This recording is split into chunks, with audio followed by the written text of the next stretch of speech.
Warahmatullahi wabarakatuh.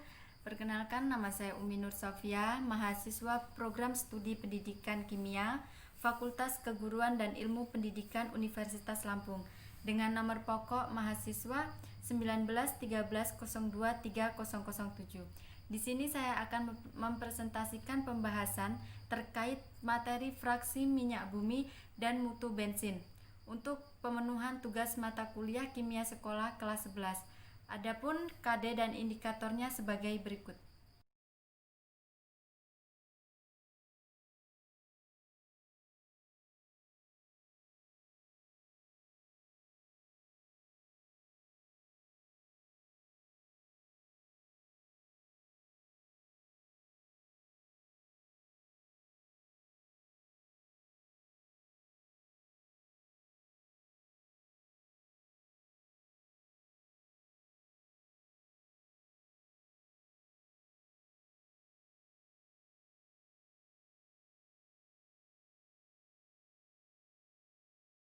Assalamualaikum warahmatullahi wabarakatuh. Waalaikumsalam warahmatullahi wabarakatuh. Selamat pagi anak-anak. Selamat pagi, Bu. Baiklah anak-anak, pada pertemuan sebelumnya kita sudah mempelajari tentang struktur dan sifat senyawa hidrokarbon. Nah, Ibu ingin mereview sedikit materi yang telah kita pelajari kemarin. Berdasarkan jumlah ikatannya, senyawa hidrokarbon dibagi menjadi 3, yaitu Saya, Bu, yaitu alkana, alkena, alkuna, Bu. Ya, tepat sekali. Coba sebutkan sifat-sifat fisis alkana. Pada suhu kamar, senyawa alkana dengan atom C1 sampai C4 berfase gas, C5 sampai C17 berfase cair, sedangkan senyawa alkana yang memiliki jumlah atom lebih dari 17 berwujud padat. Apakah ada yang menambahkan? Saya, Bu. Semakin bertambahnya jumlah atom C, maka titik didih, titik leleh, dan massa jenis alkana semakin tinggi. Ya, benar sekali. Nah, sekarang siapa yang mau bertanya tentang wacana tersebut? Coba ajukan pertanyaan. Saya, Bu. Proses terbentuknya minyak bumi itu bagaimana ya, Bu? Ada lagi yang mau bertanya? Saya, Bu. Senyawa apa saja yang menjadi penyusun minyak bumi? Ayo, siapa lagi? Baru 2 pertanyaan. Saya, Bu. Bagaimana proses distilasi bertingkat dan apa saja yang dihasilkan dari proses tersebut, Bu? Bagus sekali pertanyaan dari Evi, Fiona, dan Firda. Adakah yang mau bertanya lagi? Saya, Bu. Hasil dari pengolahan minyak bumi itu gunanya untuk apa saja ya, Bu? Baik, pertanyaan yang bagus anak-anak. Nah, untuk menjawab pertanyaan dari Firda, Ibu ingin kalian mengamati dan mengidentifikasi video tentang proses pembentukan minyak bumi yang akan Ibu tampilkan, yaitu sebagai berikut. Istilah minyak bumi berasal dari bahasa Latin petroleum, yang artinya petrol, batuan, dan oleum, minyak. Nama ini diberikan kepada fosil hewan atau tumbuhan yang ditemukan pada kulit bumi, baik berupa gas alam, batu bara, dan minyak bumi.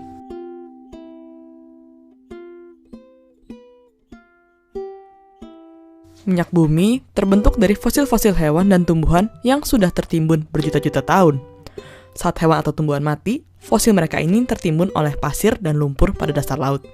Ribuan tahun kemudian, akibat pengaruh tekanan dan suhu bumi, lapisan-lapisan lumpur dan pasir ini berubah menjadi batuan. Akibat tekanan dan panas bumi, fosil yang terjebak pada batuan ini menjadi minyak mentah dan gas alam. Tahap pertama dalam eksplorasi minyak bumi adalah mencari petunjuk dari permukaan bumi seperti lipatan-lipatan batuan. Lipatan-lipatan ini terjadi akibat tekanan gas dan minyak bumi yang merembes ke dalam batuan sehingga minyak bumi naik ke permukaan. Tetapi tidak sampai ke permukaan bumi karena tertutup lapisan batuan yang lain. Untuk mengetahui lokasi minyak bumi ini dilakukan dengan gelombang seismik. Gelombang seismik diciptakan dengan menggunakan ledakan kecil. Ledakan ini menghasilkan gelombang dan akan merambat sampai kedalaman tertentu. Jika ada batuan yang menggelembung, gelombang ini dipantulkan kembali. Pantulan ini dideteksi oleh sensor sehingga posisi akurat minyak bumi dapat diketahui. Langkah berikutnya adalah mengeluarkan minyak bumi dari lapisan-lapisan batuan tersebut. Untuk melakukan hal ini, diperlukan pengeboran sampai ke dasar lapisan yang mengandung minyak bumi. Setelah dibor, minyak bumi akan memancar sendiri akibat perbedaan tekanan. Akan tetapi, tekanan ini semakin ke atas semakin melemah sehingga diperlukan tekanan dari luar. Tekanan ini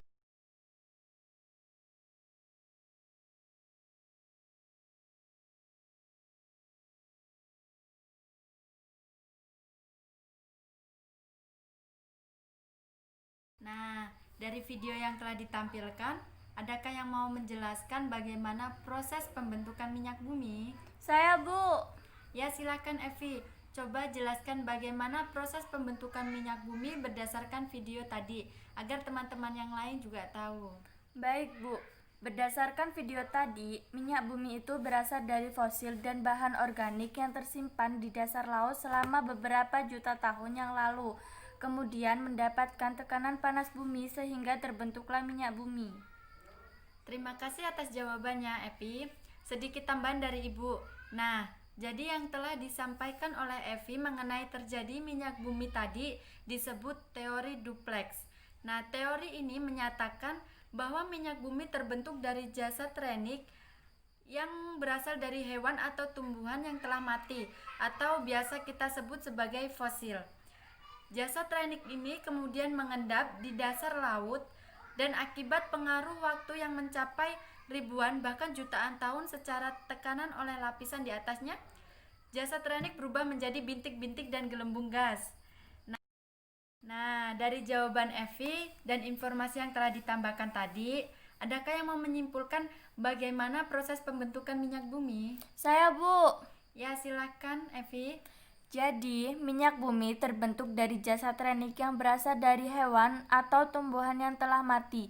Jasad renik yang mengendap di dasar laut selama beberapa juta tahun yang lalu dan ditambah adanya tekanan panas bumi dari lapisan atasnya membuat minyak bumi berubah menjadi bintik minyak dan gelembung gas. Bintik minyak dan gas itulah yang nantinya bergerak ke tekanan yang lebih rendah dan terkumpul pada daerah perangkap atau bantuan kedap. Pada daerah perangkap itulah minyak bumi, air, dan gas alam terkumpul sebagai deposit minyak bumi dengan posisi minyak bumi yang mengambang di atas deposit air. Nah, benar sekali kesimpulannya. Sampai di sini ada yang belum paham bagaimana mengenai proses terbentuknya minyak bumi? Paham, Bu? Baiklah, kalau sudah paham semua, kita lanjut membahas pertanyaan nomor 2, yaitu senyawa apa saja yang menjadi penyusun minyak bumi. Nah, untuk menjawab pertanyaan tersebut, Ibu beri waktu 10 menit untuk mencari jawaban di buku atau literatur lainnya. Anak-anak sudah 10 menit.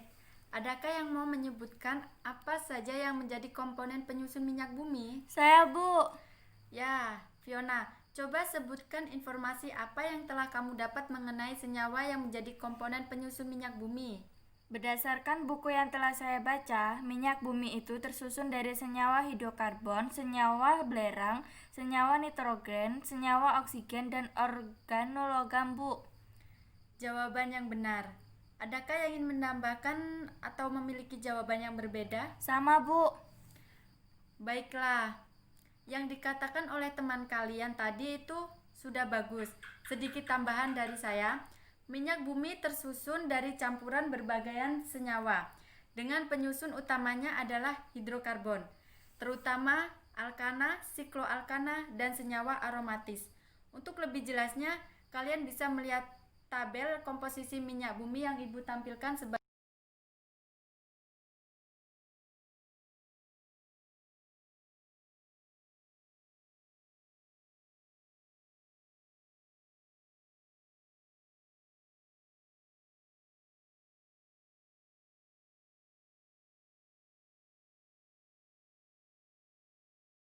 Nah, itu tadi tabel komposisi minyak bumi. Dari jawaban Fiona tadi dan informasi tambahan, adakah yang mau menyimpulkan apa itu komponen penyusun minyak bumi? Saya, Bu. Ya, Firda, silahkan kesimpulannya bagaimana? Minyak bumi tersusun dari berbagai senyawa, di antaranya senyawa hidrokarbon, senyawa belerang, senyawa nitrogen, senyawa oksigen, dan organologam. Senyawa hidrokarbon menjadi komponen utama dengan jumlah yang paling banyak, yaitu 90-99 derajat, sedangkan senyawa lainnya hanya berjumlah lebih dari 7%. Contohnya senyawa hidrokarbon yang menjadi komponen penyusun utama minyak bumi adalah alkana, silkoalkana, dan aromatis. Ya, benar sekali kesimpulannya. Nah, sampai di sini adakah yang belum paham apa itu komponen penyusun minyak bumi? Paham, Bu? Baiklah, kalau sudah paham semuanya, kita lanjut membahas pertanyaan nomor 3 tentang bagaimana proses distilasi bertingkat dan hasil yang diperoleh dari proses tersebut. Untuk menjawab pertanyaan tersebut, Ibu ingin kalian mengamati dan mengidentifikasi video yang akan Ibu tampilkan. Nah, videonya sebagai berikut. Oke, gimana caranya minyak bumi yang kita ambil dari alam itu bisa kita olah sehingga bisa terbentuk produk-produk yang bisa kita gunakan.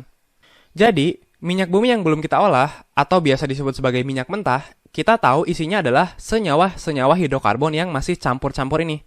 Yang jumlah atom C-nya itu paling sedikit 1 dan yang paling banyak itu 50. Di sini, minyak mentah akan melalui suatu proses yang disebut dengan proses distilasi bertingkat. Sehingga nanti, hidrokarbon yang masih campur-campur ini bakal terpisahkan berdasarkan jumlah atom C-nya. Yang jumlah atom C-nya 1-4 di bagian atas, yang jumlah atom C-nya 5-10 di bagian kedua, dan seterusnya. Makin ke bawah, jumlah atom C-nya semakin banyak. Jadi, senyawa hidrokarbon yang campur-campur ini berhasil kita pisahkan berdasarkan jumlah atom C-nya. Nanti kurang lebih terbentuk 7 fraksi atau 7 kelompok. Pertanyaannya, kenapa dipisahkan berdasarkan jumlah atom C-nya? Karena jika jumlah atom C-nya berbeda, maka sifatnya berbeda. Maka kegunaannya juga berbeda. Misalnya, senyawa hidrokarbon yang jumlah atom C-nya 1-4, itu yang paling umum digunakan sebagai bahan baku untuk membuat LPG. Sementara yang jumlah atom C-nya 5-10, yang paling umum itu digunakan sebagai bahan baku untuk membuat bensin, dan seterusnya. Jadi, tiap-tiap kelompok ini, tiap-tiap fraksi ini punya kegunaannya masing-masing. Itulah kenapa di sini kita melakukan pemisahan berdasarkan jumlah atom C-nya. Pertanyaannya gimana caranya? Yang masih campur-campur ini kok dia bisa kepisah-pisah berdasarkan jumlah atom C-nya?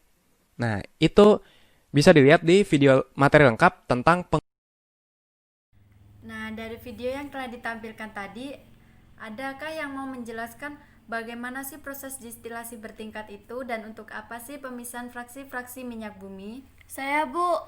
Ya, silakan Sartika. Coba jelaskan bagaimana proses distilasi bertingkat dan apa sih pemisahan fraksi-fraksi minyak bumi berdasarkan video yang telah ditampilkan tadi. Pertama, minyak mentah yang berasal dari dalam bumi diambil dari tampung dalam tangki, kemudian dilakukan proses distilasi. Dari tangki, minyak mentah dialirkan menuju boiler untuk dipanaskan. Panas ini bertujuan untuk memisahkan fraksi-fraksi minyak bumi berdasarkan titik didihnya. Ya, bagus sekali. Sedikit tambahan dari saya. Nah, pada pemisahan fraksi-fraksi minyak bumi, komponen yang titik didihnya lebih tinggi dia akan tetap berupa cairan dan turun ke bawah. Sedangkan yang titik didihnya lebih rendah akan menguap dan naik ke atas. Naik ke atasnya itu melalui sungkup-sungkup yang kita sebut sebagai menara gelembung. Hal ini menyebabkan komponen dengan titik didih lebih tinggi dia akan mengembun dan terpisah. Sedangkan komponen yang titik didihnya lebih rendah dia akan naik ke bagian yang lebih atas lagi. Nah, dari jawaban Sartika dan informasi yang telah ditambahkan, jadi adakah yang mau menyimpulkan bagaimana sih proses distilasi bertingkat? Saya, Bu. Ya, silahkan Karera.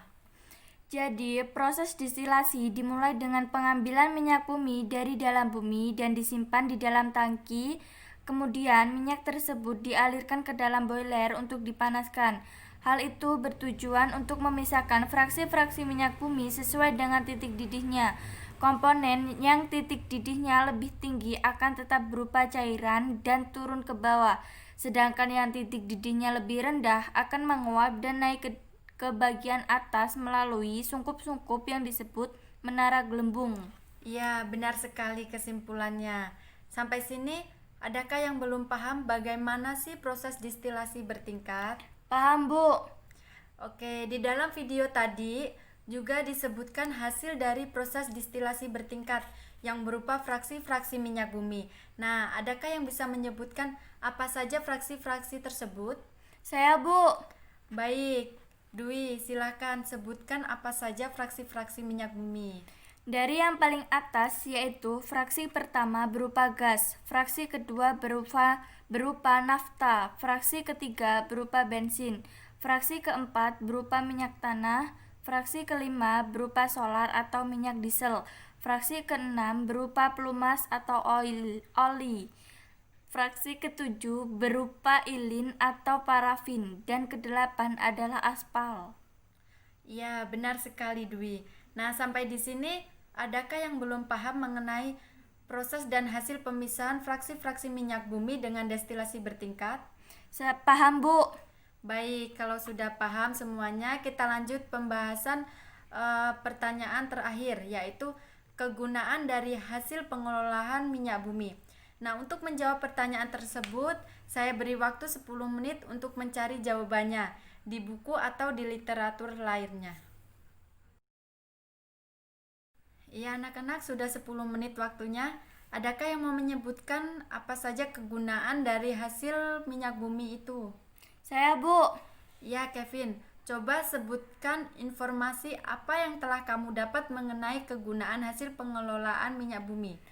Berdasarkan buku yang telah saya baca, kegunaan dari hasil pengolahan minyak bumi yaitu untuk fraksi pertama, gas digunakan untuk bahan bakar kompor atau LPG dan berbagai produk petrokimia. Fraksi kedua digunakan sebagai cairan pembersih. Fraksi ketiga digunakan sebagai cairan pembersih. Fraksi keempat digunakan untuk bahan bakar minyak. Fraksi kelima digunakan untuk bahan bakar jet. Fraksi keenam digunakan sebagai minyak diesel.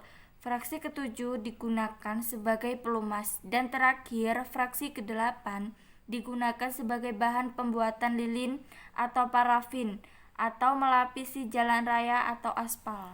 Ya, jawaban yang bagus. Sedikit tambahan dari saya. Jadi kegunaan dari fraksi-fraksi minyak bumi yang disebutkan oleh temannya tadi. Nah, hasil dari pengelolaan tahap kedua yang dikelompokkan berdasarkan titik didih dan jumlah karbon pembentuk rantai karbonnya. Untuk lebih jelasnya, kalian bisa melihat tabel hasil pengelolaan fraksi minyak bumi. Sebagai berikut tabel fraksi hasil minyak bumi dan kegunaannya.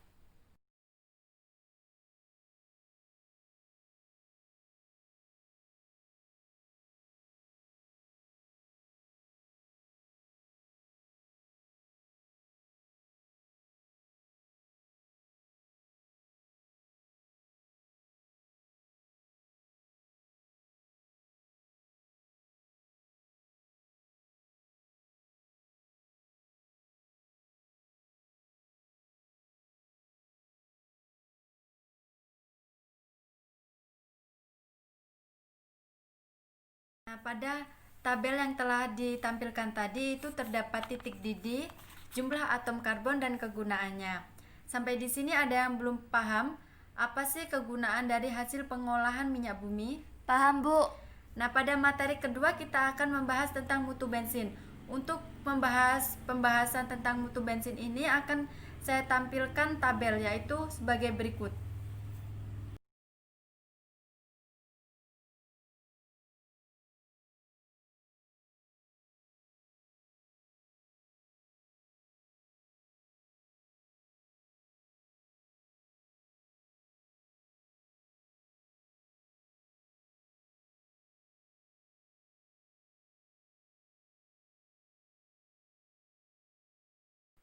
Nah, pada tabel yang telah ditampilkan tadi terdapat nilai oktan dan BBM, yaitu premium. Premium itu memiliki nilai oktan 88, Pertalite 90, Pertamax 92 dan Pertamax Turbo itu 98. Nah, informasi apa sih yang kalian dapat dari tabel yang telah disampaikan tadi? Saya, Bu. Ya, silakan. Ternyata jenis BBM beraneka ragam dan setiap jenis mempunyai nilai oktan atau disebut dengan RON yang berbeda-beda sehingga memiliki kualitas yang berbeda-beda. Ya, tahukah kalian kenapa sih kualitas BBM itu bisa berbeda-beda? Saya, Bu, mutu bensinnya berbeda-beda, yang paling besar nilai oktannya itu yang paling bagus digunakan. Ya, benar sekali. Kualitasnya itu berbeda-beda karena dia memiliki nilai oktan yang berbeda-beda. Lalu faktor apa yang dapat menentukan mutu bensin? Tidak tahu, Bu. Nah, coba kalian mencari informasi melalui berbagai sumber. Faktor apa yang dapat menentukan mutu bensin?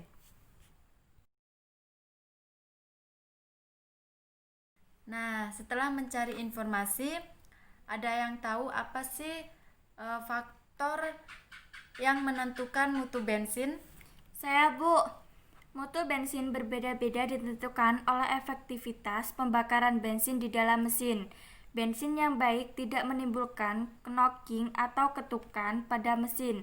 Ketukan pada mesin terjadi bila bensin terbakar tidak pada saat yang tepat sehingga akan mengganggu gerakan piston pada mesin, Bu.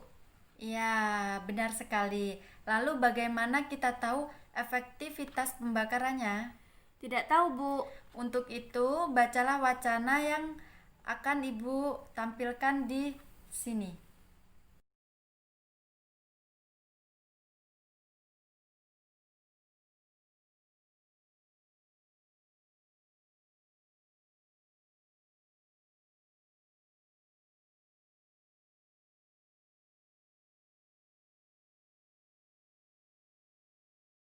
Nah, setelah membaca wacana yang telah ditampilkan tadi, coba cari informasi melalui berbagai sumber mengenai standar dalam menentukan mutu bensin.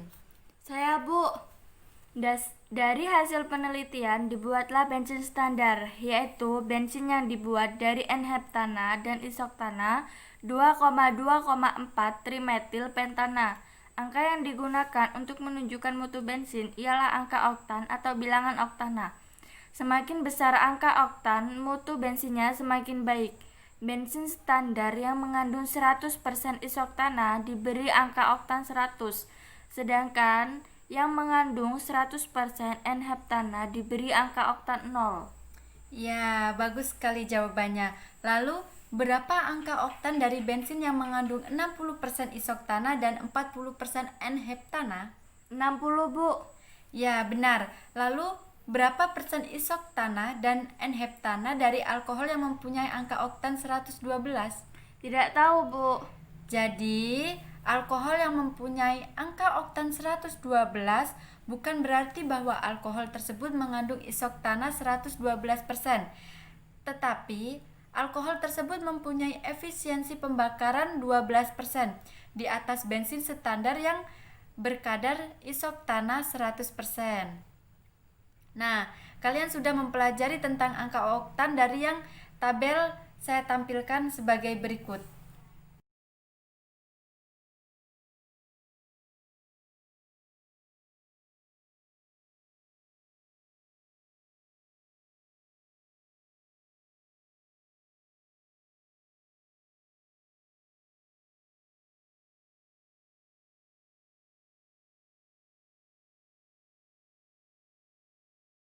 Nah, dari tabel yang telah saya tampilkan tadi, terdapat jenis BBM dan harganya dan angka oktannya. Nah, jadi dari data tadi atau tabel tadi, apa yang dapat disimpulkan? Saya, Bu. Angka oktan menentukan mutu bensin. Semakin besar angka oktan, maka mutu bensinnya semakin baik. Oleh karena itu, Pertamax Turbo yang memiliki angka oktan tertinggi memiliki mutu yang paling baik dan harga yang paling tinggi dibandingkan dengan jenis bensin lainnya. Dan semakin kecil angka oktan, maka mutu bensinnya akan kurang baik seperti premium. Ya, bagus anak-anak. Nah, pertemuan hari ini cukup sampai di sini dan kita akan jumpa lagi di minggu depan. Selamat pagi anak-anak. Pagi, Bu.